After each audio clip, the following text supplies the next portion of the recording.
இந்த மகா சிவராத்திரி விரதம் குழந்தைகளிலிருந்து பெரியவர்கள் வரை எல்லோருமே கடைபிடிக்க வேண்டிய விரதம் அப்படின்னு சொல்லக்கூடியது. உடல் நலனுக்கும் ரொம்ப முக்கியமானது.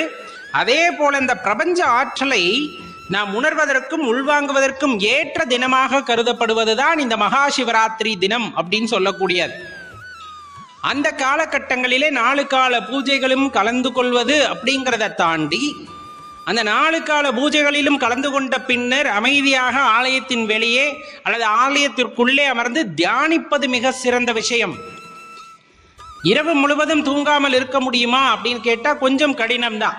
ஓரளவுக்கு கடினமான விஷயம்தான். அதுலேயும் குறிப்பிட்ட ஒரு 2:30-3 மணி வரையிலுமாவது அமைதியாக நாம் தியானித்திருப்பது ரொம்ப சிறப்பு.